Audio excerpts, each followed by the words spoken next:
I will say Ashkat Ualikhanov, should he go on to a great career, would be in good company. Juan Manuel Marquez actually began his career with a DQ loss. Did not lose again for 6 years. Ashkat Ualikhanov, of course, in his corner over there. Madiar Askayev, one of his training partners and another one of the stablemates under Egis Klimas, one of the top managers in the sport of boxing. Represents a lot of these Kazakh fighters. Harris, of course, coming off a loss in May to Aaron McKenna, an undefeated opponent. Like many of the opponents we'll see tonight, been matched tough early on in his career. You see already that left hand locked and loaded for Ualikhanov. And he's just pawing with that lead right, just trying to measure for what we all know is coming, Chris, that big left hand. The combination of the look on his face and the stalking style, Ualikhanov looks like he's in on an ending that his opponent isn't in on. Yeah, if looks could kill, Harris would be in big trouble. If looks could kill, that left hand probably will. Harris won his debut. He has yet to win since, but that was a knockout. Followed that up with a draw, and then coming off of a couple of losses. Harris. Nasty body shot from Ualikhanov. Changed the facial expression of Harris there. I thought if anything would change, would be how the hair is looking. That looks like a 8 hours in the makeup chair process to get his hair that good. Ualikhanov has already touched the liver of Harris. Actually reminded Harris to go downstairs. That was a decent right to the body he landed. But that body shot has definitely inspired a little bit more motion from Darel Harris here. Oh, slapping body shot again from the left side. Ualikhanov. I've sparred with many a former Soviet Republic fighter, and every single one of the southpaws, they will answer every right hand you throw with a straight left. You can take that to the bank. Counterpunching is taught to everyone, but especially to the southpaws in that program. Momentarily ago, Harris had tried to work inside, go to the body, and he paid for it in a big way. But this stoic pushing forward by Ualikhanov, ice water in the veins, as you talked about those Eastern European fighters. First of all, the training regimen they go through is very grueling. Vasily Zhirov of Kazakhstan, the same country Ualikhanov is from, famously was often pushed into the Ural Sea, or the Aral Sea, by his trainer and forced to swim ashore as part of the training. He'd have attack dogs sicked on him in hotel hallways and have to get around him to work on his footwork. Oh my goodness. So compared to the wind sprints I was doing in alleys in Hawthorne, that's not too bad. Yeah, talk about the dog days of summer, as we are now inside 20 seconds to go in the first round. A measured pace here by Ashkat Ualikhanov. So Harris's offense is beginning to flow a little bit better. Yeah. It's just it's not landing as yet. It's because the offense from Ualikhanov has pretty much stopped. In fact, Ualikhanov just landed a low shot there. Well, that's what got him in trouble in his first outing here in Bash Boxing. Round one comes to a close. Round two coming your way.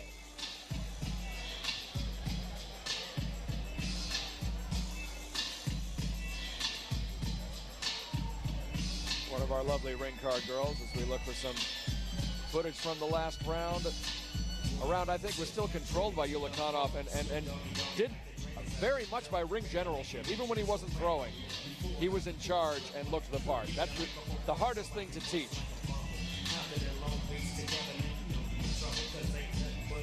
Certainly not a ton of volume by Ualikhanov, but certainly some effective body shots that made Darel Harris second guess blitzing in. Some effective movement as well. We'll see if anybody can really establish their will here in round number two.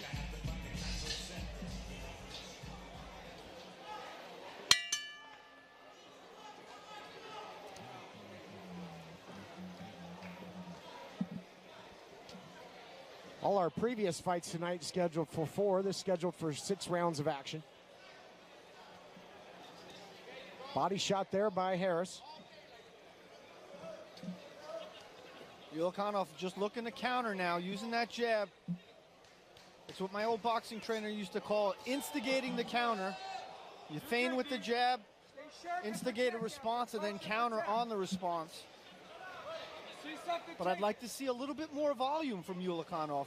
Good right hand nice there by right hand from Darel Harris. Followed it up to the body, which is He definitely should do.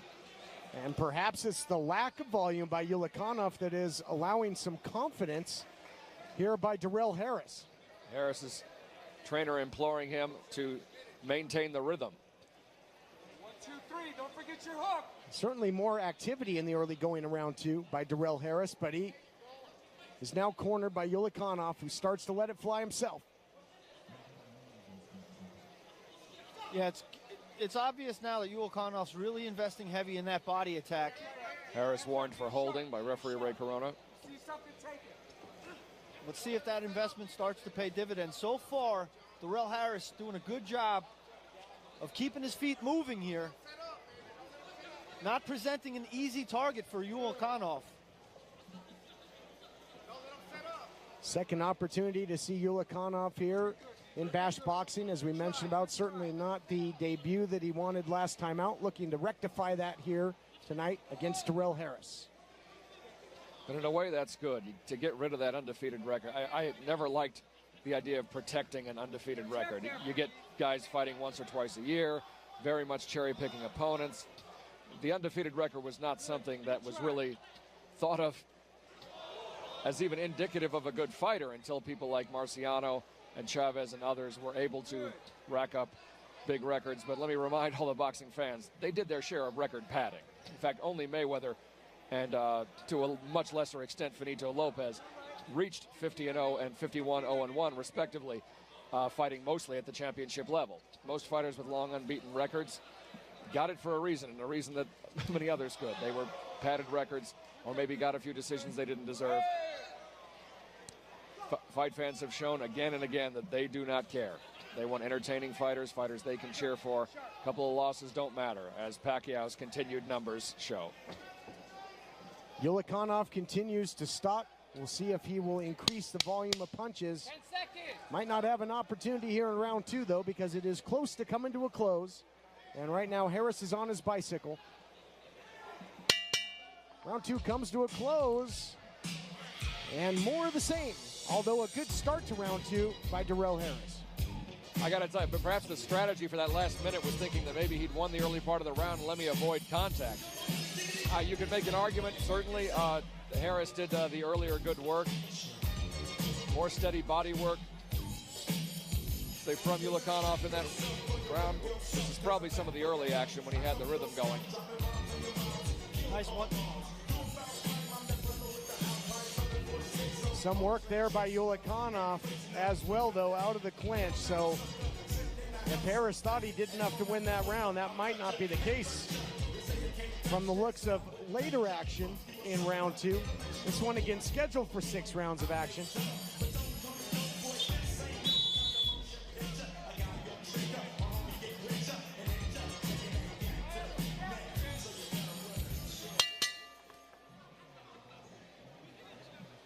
So Ulikanov and Harris with 2 more rounds to work to establish here than the previous fights that were all scheduled for 4.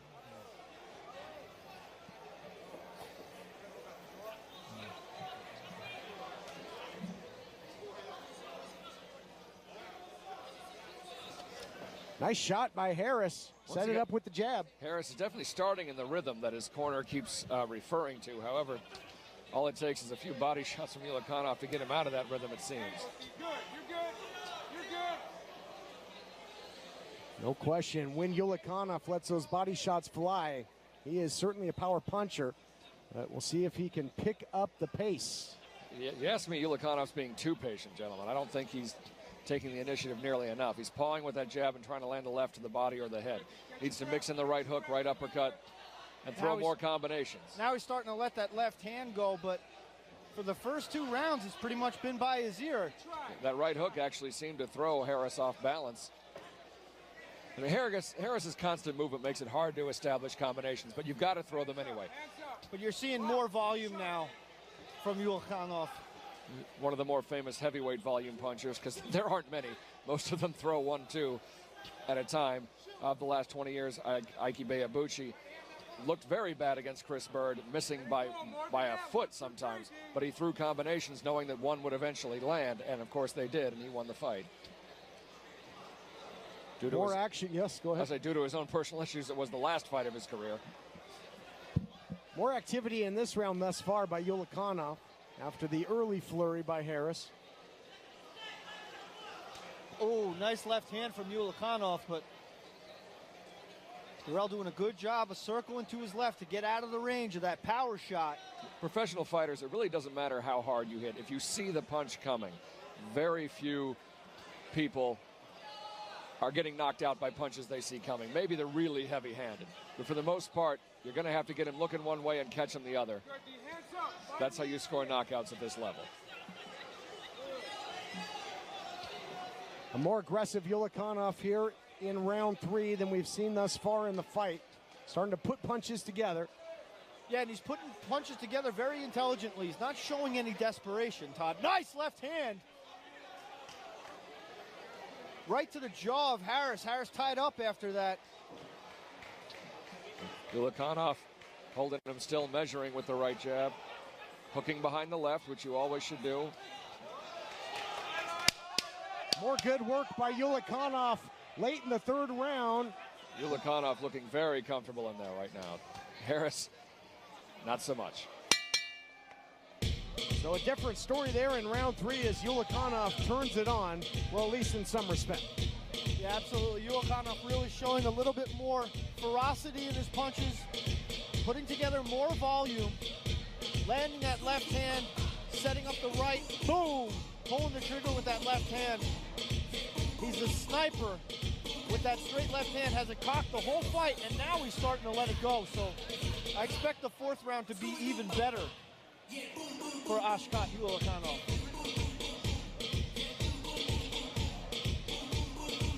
You get the feeling almost that Harris is trying to go 6 to get 6 rounds under his belt. However, it's still too early to say that. Perhaps he's still just trying out different strategies. But I actually like the way he started the last 2 rounds with that rhythm, but he's getting thrown off of it when he gets caught with that straight left. Yeah, Harris had a quick start to the previous 2 rounds, but couldn't keep that pace throughout the round, allowing Ulikanov to go on the attack in the later parts.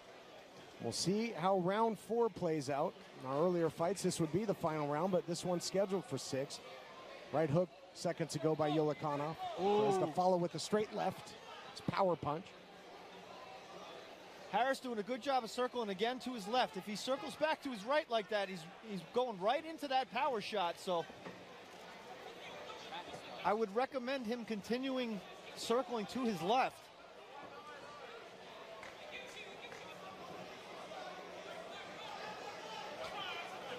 Earlier I mentioned the lack of volume by Ulikanov, allowing some confidence to well up for Harris, but now the other way around as Ulikanov seems very cool, calm, and collected in there.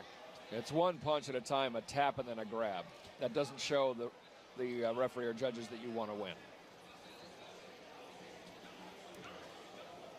Perhaps that's a little testament to the volume of Ulikanov, because earlier in the fight, Harris was able to land on the inside. Yeah, Ulikanov was only throwing one at a time, or right. Combinations sparingly. Now he's throwing more punches and bunches. Time. And he might be getting penalized here, or just a very sturdy warning for holding. Well, who knows? Ulikanov may be on the other side of a DQ here if this continues. No doubt about it. Last time Ulikanov was here in Bash Boxing, disqualified for the low blows. Couple of warnings to Harris for holding. No points taken thus far. So this is Ulikhanov's first time in this far. Last 2 wins were in the 2nd round. Of course, the DQ took place in the 1st. So he's never been past 2 rounds before tonight, at least as a professional.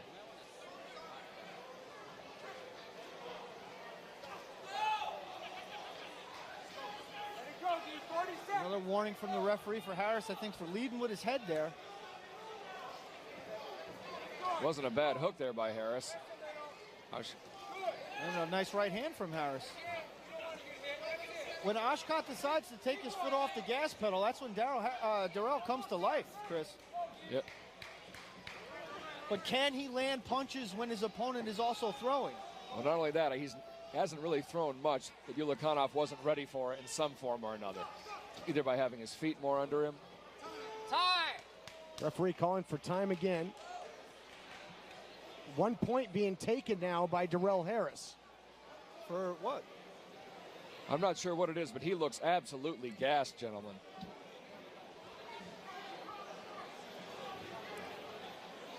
Pay attention, dude. Pay attention. Come on. Time in. Almost there. I think the referee Round 4. not happy with the, Harris being on his bicycle quite so much. This is California, where Jack Reese took 2 points away from Andre Ward and Edwin Rodriguez for what he thought was shaping up into a dirty fight. Referees here not afraid to step out of the normal role of a referee and think of the fans as well.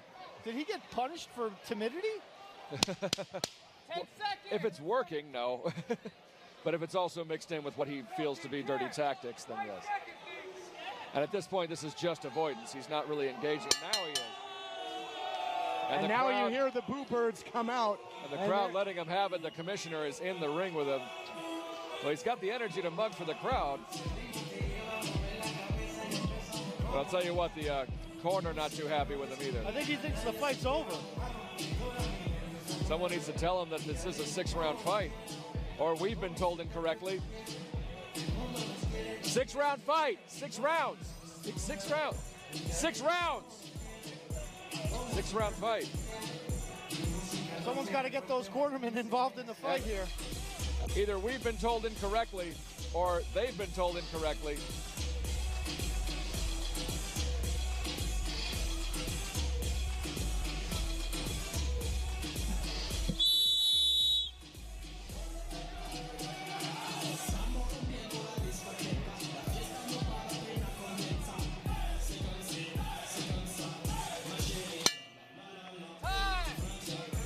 Official calling for time here is some discrepancy in whether this was a 4 or 6 round fight. Well, now it explains what Darel Harris was doing. He thought it was a 4-round fight. He was just trying to last the distance.